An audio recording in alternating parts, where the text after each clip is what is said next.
Ayaw eh. Asa cellphone na? Sa auto. USB. Good morning mga maninay, welcome sa akong YouTube channel. So for today's vlog guys, maaga kami gumising dahil kami ay uuwi na ng Balingwan at sa sobrang excited ni Daddy Sherwin, ayun yung bag niya nasa labas na kahit wala pa yung sasakyan. Kasi si Kuya Iboy po yung maghatid sa amin papuntang Butuan. Tapos doon na kami sa Butuan, sasakay ng bus papuntang Balingwan.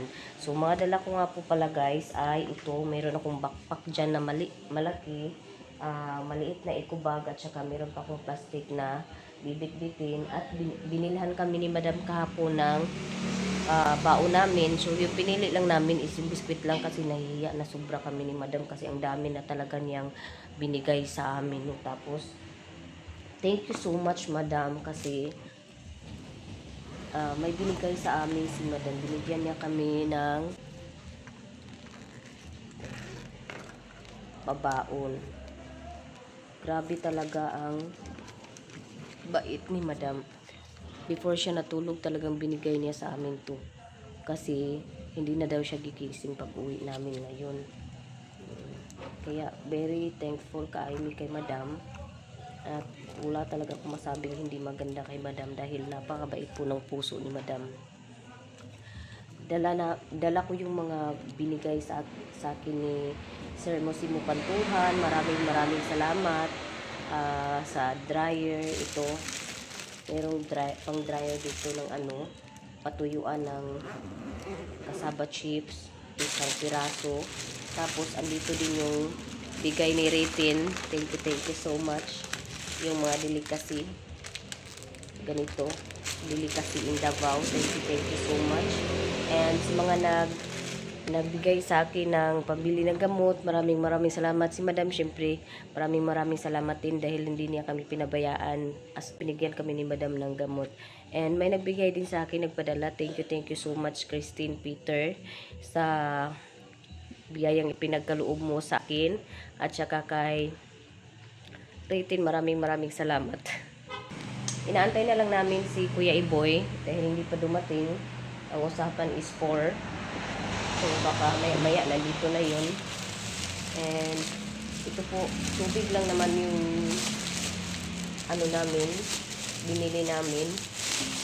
binili namin kahapon para baon namin, biscuit lang. And, tapos ito ang pinili ko kasi mas kumpi ako kumain ng malambot.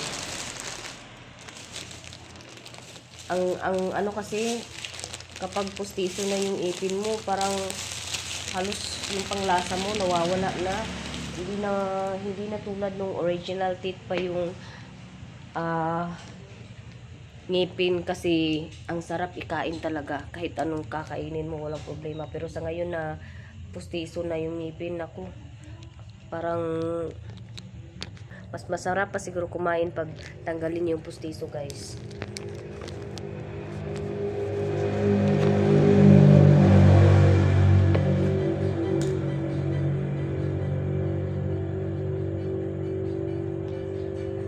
So dahil mahaba po yung biyahe, dimdim lang ako ng tubig, hindi ako mag-inom talaga ng marami kasi baka malayo yung biyahe, walang CR, dimdim lang maninay. Excited ka siya, nasa gawas. Andiyan si Mami.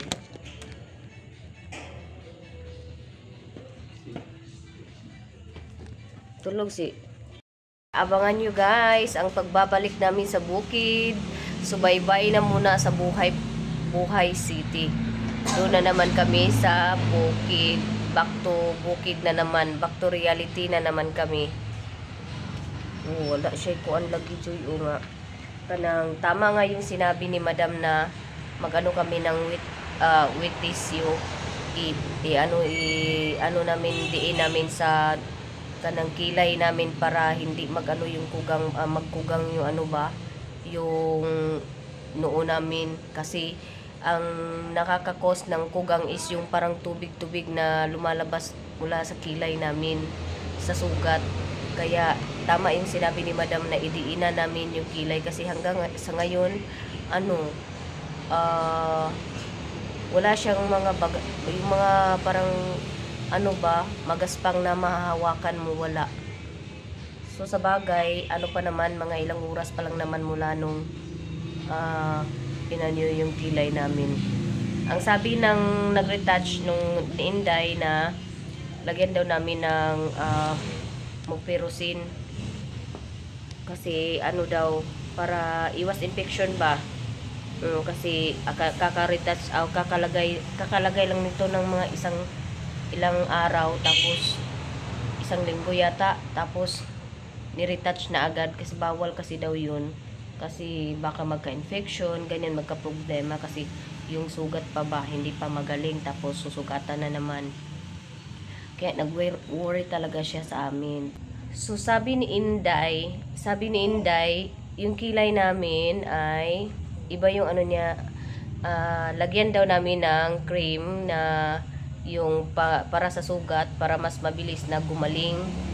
Tapos iwasan daw na mabasa kasi baka daw mag-infection kasi bago lang kami kinilayan, tapos pinaretouch na ng isang linggo lang, niretouch na agad. So yung sugat daw pa siya, fresh pa yung sugat, tapos masusugatan na naman. So nag-worry siya sa amin kagabi kasi nga 'di ba mas maano pa daw yung kilay namin. So para daw maiwasan na magka-infection at mas mabilis na gumaling yung mga sugat-sugat sa kilay namin, inadvisean niya kami na lagyan ng mupirocin ba yun, yung cream na pang sugat. Oo, pero meron ako doon sa bahay, kaya doon na sa bahay pag uwi ko. Talagang kanang iwasan lang daw na maarawan para iwas infection, hindi maga ba. So thank you so much, Inday, sa pag-ayos ng aming kilay. So ayan, nagiging tao na naman ulit si Maninay.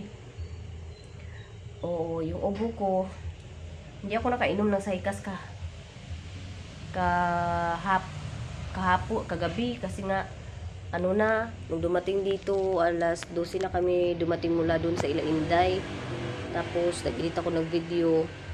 Ang nangyari naman, hindi naman ako naka-upload kagabi, pero at least naka-upload na ako ngayon bago kami umalis. So thank you so much, guys. Dating na si Kuya Iboy. Hala, ng akin pa yung nauna. So ilagay na namin to sa sasakyan yung mga bagahe. Yung kaya ko lang buhatin, yung bubuhatin ko, guys.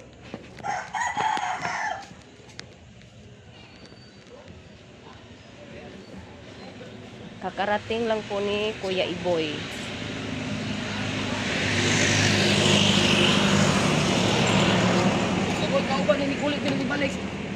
Galuoy. Sabaan kong si Ruin.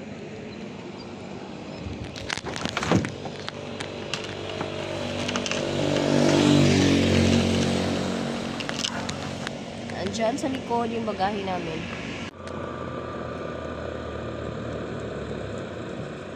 So yung daan, ganito pa siya katahimik pag madaling araw.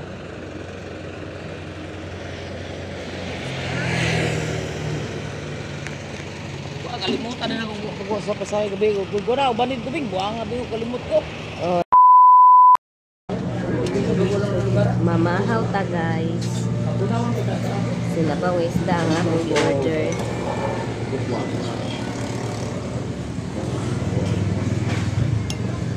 Nami karon sa krito. Ay. Isa to nga sa baul.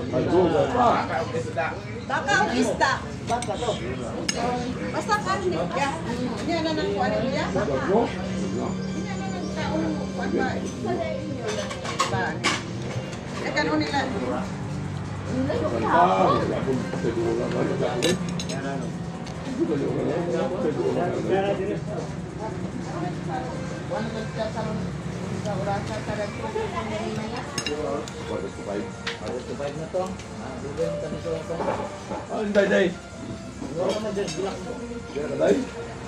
Okay lang ko dali, sir.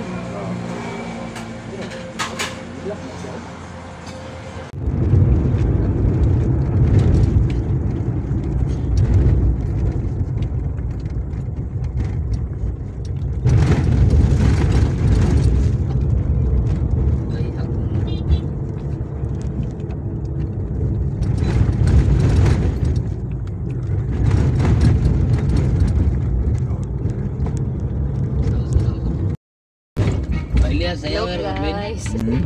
Sayaw eh. Asa cellphone na? Oh, sa auto. USB. USB. 2,000 years later. Butuan.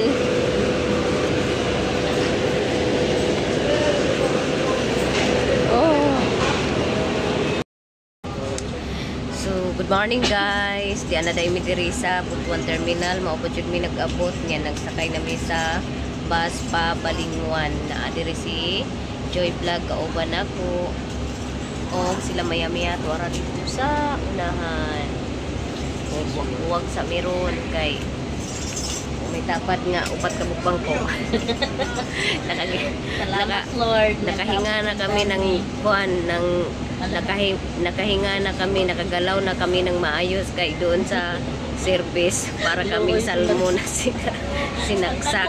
Pero at least nakarating kami na ligtas. Thank you Lord, and thank you kay Kuya Iboy, kay Sir Joseph, and also kay Madam na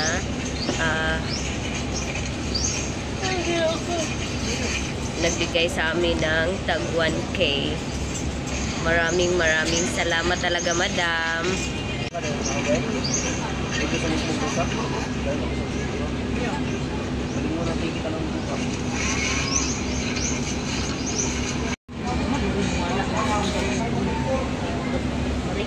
Arang-arang na. Thank you Lord, nakarating kami ng safe dito sa Butuan Terminal. Thank you so much Kuya Iboy at saka Sir Joseph sa paghatid sa amin dito sa Butuan, and thank you also kay Madam sa pasalubong namin, no? May pasalubong kami na binigay ni Madam longganisa. Aray. Malata nang hindi na. Oh, sorry. Sa pagkakit. Biskuit na hulog. Biskuit. Isa ka bag, agwa ka bag. Pero katong empty, wala na. Ay, katong yan.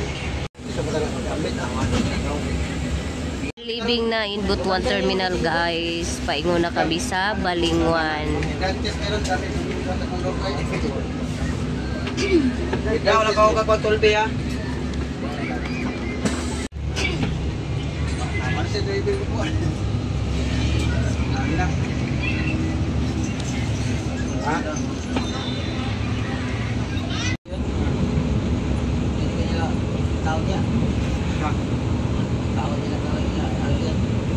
Pili mo kung kagos nila. Sao na mo ligog akura. Ako daw sa imo na. Ate. Ano yung kananan dito? Ay, katrag. Gimin. Naan gamay sa siya. A few moments later. Hello mga maninay, welcome na naman sa Bukid Live. Back to reality na naman. So andito na naman si Maninay sa Bukid ng Kabulacan. So nakauwi na nga po pala kami. Kanina lang, so hindi na ako nakapag-video doon sa pagdating namin sa Balingwan kasi napakadami po na aking bitbit. At ito naghahalongkat na ako ng mga dinala ko. Syempre, meron ako mga dala-dala dito. And pakita ko sa inyo kung ano yung mga bit-bit ko guys.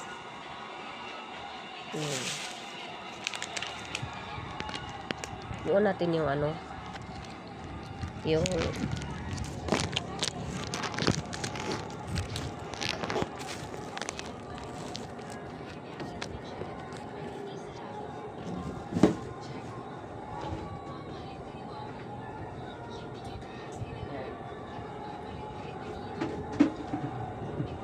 so ang mga dala ko po galing sa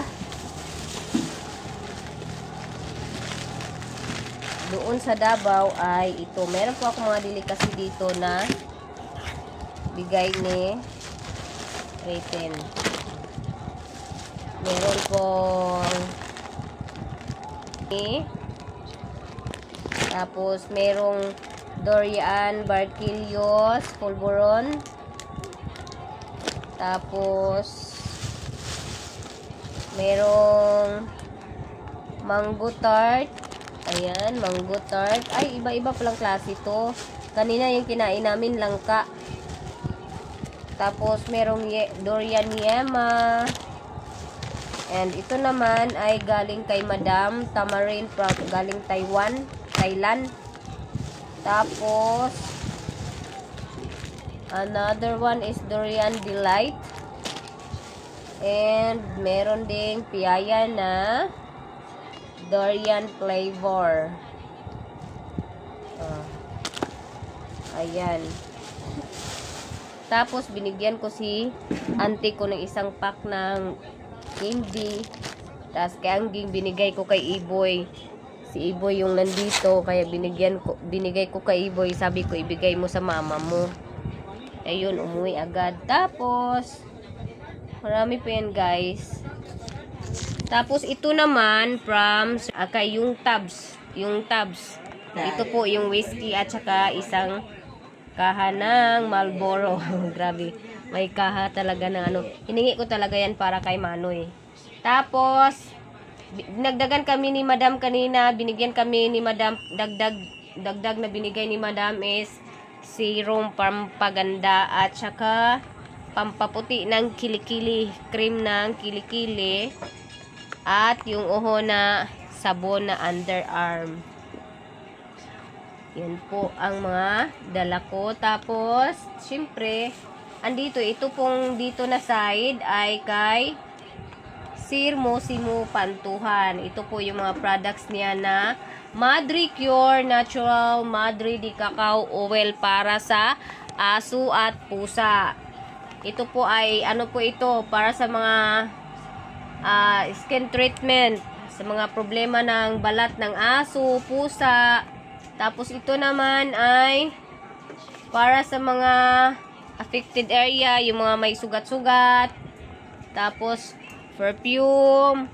Meron din ditong Terminator, yung para sa ano, tawag dito, lice yata, yung parang kuto. Mga kati-kati. Ano ba yun? Tama ba ako? Ako hindi na makaklaro. Nabubulag na yata. Tapos yung isa ay para to sa ano, air solution para sa tainga. So ito naman cream po ito, cream. Actually yung product na to ay pwedeng gamitin ng tao kasi organic po siya, Madre de Cacao, wala pong halong chemical. Pure organic po itong product ni Sir Mosimo Pantuhan. Ay, meron pa pala, guys. Hala, bakit wala dito yung as? Meron akong perfume. Merong perfume yan. May perfume yan na 3 piraso.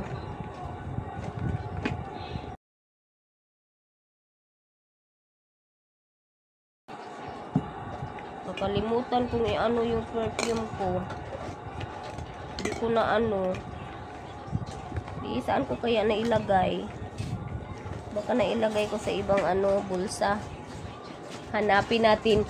So, 3 po yung flavor ng perfume ni Sir Pantuhan. And this is oil, based on oil. Hindi siya ano, alcohol. Mabango siya. Naglagay ako kanina nung papunta kami, pauwi kami. Dito lang sa skin. Grab ko ng konti lang talaga. Isang spray lang. Tapos nirab ko ng ganun. Hanggang ngayon, meron pa siyang smell. Pero hindi ko alam kung nasaan yung iba kung ano. Yan, 3 flavor yan. Yun lang, ito po ay kang Sir Mosimo Pantuhan. Grabe, ang daming binigay ni Sir Mosimo Pantuhan. Para akong nag-grocery. Pumunta ng Davao at nag-grocery. Tapos umuwi. Ito naman kay Madam. Ayan, kay Madam. Ayan. Tapos, yung mga damit, ang daming binigay ni Madam sa akin na damit, guys. Ang daming binigay ni Madam na damit sa akin. Kaya maraming salamat, Madam, sa lahat ng biyaya na ipinagkaloob mo sa amin, sa mga itong mga paninda mo na binigay mo sa amin talaga. Maraming salamat. Sa susunod, bibili na talaga kami.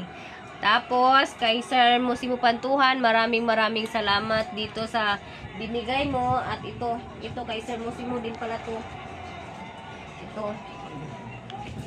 Itong dryer, ito, patuyuan ng balanghoy.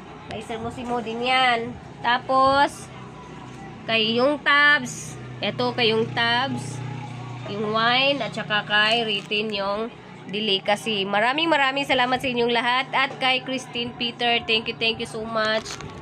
If I'm not wrong, sana po ay bigyan pa po kayo ng more blessings ni God, lahat. And more blessings, good health, lalo na kay Madam. I pray for your health, Madam, na always healthy ka lagi, para marami ka pang mga taong matulungan. Maraming salamat sa inyong lahat. So, ngayon, inaano ko na po yung mga damit kasi meron kay mama dito, hindi naman to sa akin lahat. And may pasalubong ako kay Papa Chorot. Magpuno nga kuan. Pataran. Doon yan sa Enchanted River. Galing. Ano naman yata? Ay, meron pa dito. Meron pa yan dito. Ito, terno, hindi pa daw to nasuot ni Madam. Isuot ko nga to, subukan ko nga to isuot. So mag-fit ta karon.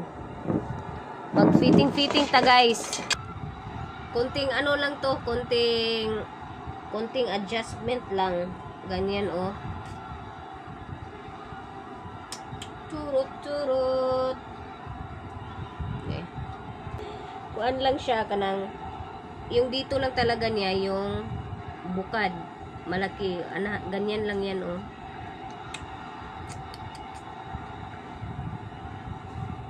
Ganahan ko sa kulay niya, guys.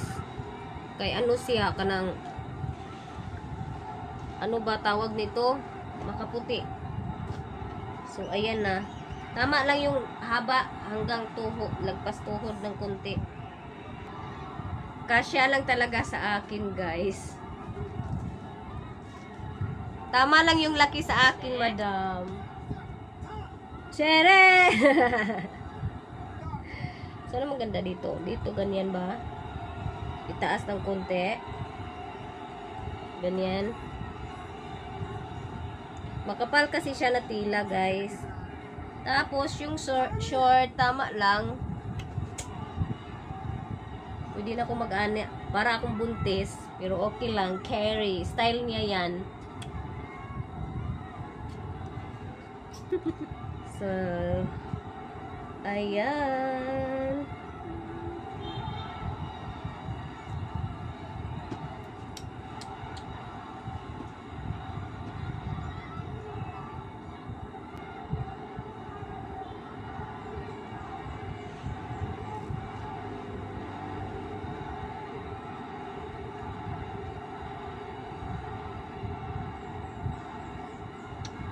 Ayan, guys.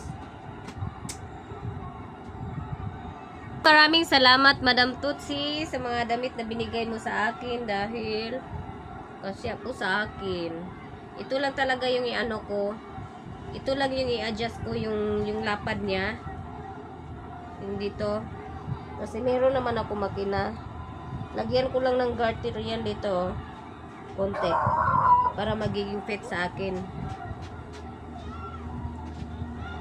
Tapos, ito, meron ako dito. Ito talaga, i-try ko to. Yung, ito.